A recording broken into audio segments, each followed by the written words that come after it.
Tired of spreadsheet errors messing up your asset depreciation? I've got you. In this video, you'll learn how to create a fixed asset in Xero in under 5 minutes. So here's the plan. I'm going to walk you through every single field, starting from the login screen all the way to registering your first asset. Just follow along. All right, let's do this.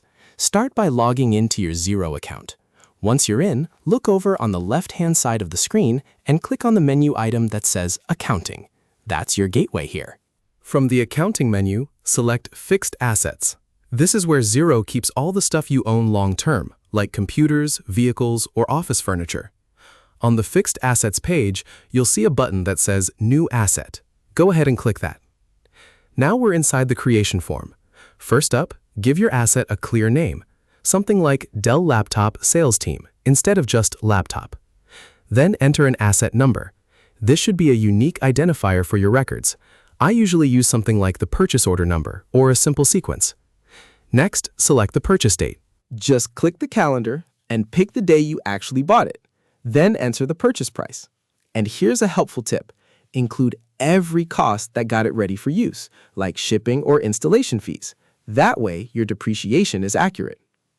Now we need to pick an asset type. This is the category it belongs to, like office equipment or motor vehicles. Xero comes with some defaults, but you can create custom ones too. If you're not sure, just start with something that makes sense for your business. If your asset has a warranty, scroll down and enter the warranty expiry date. This is really handy because Xero can remind you when it's about to run out. Same with the serial number.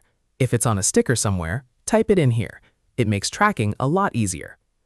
The description field is optional, but I always add a quick note about condition or location. Something like, located in main office, works perfectly. Now pay attention to this next part because it's important. The depreciation start date. This tells Xero when to begin calculating the asset's loss in value. Usually, you set this to the purchase date or the first day of the next month. Just be consistent. Next is the depreciation method. This is where you have a choice. Straight line spreads the cost evenly over its life. Diminishing value gives you bigger deductions in the early years.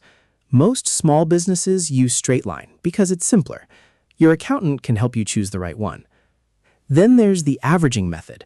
This decides how the first year's depreciation is calculated. Full month means it starts counting from the beginning of the month you bought it. Actual days is more precise. I usually recommend full month to keep it clean. You'll also see a field for cost limit. This is for low-value assets. If an item is under a certain amount, you might want to expense it immediately instead of depreciating it. Xero lets you set that threshold here. Residual value is the estimated scrap value at the end of its life. If you think you'll sell the laptop for $50 in 3 years, put $50 here. It affects your total depreciation. All right, now we're almost done. Before you finalize, review everything. Double-check the purchase price, the dates, and the depreciation method. Mistakes here can throw off your financial reports. And believe me, I've been there. Finally, you have 2 options. You can click Save as Draft if you're not ready to commit, or click Register to make it official. Once you register, Xero will start tracking the depreciation automatically. And that's it. You've just moved from manual spreadsheets and messy calculations to automated, reliable fixed asset management. Now you can track values, warranties, and performance all inside Xero. Thanks for hanging out with me. If this helped, give the video a thumbs up, and I'll see you in the next one.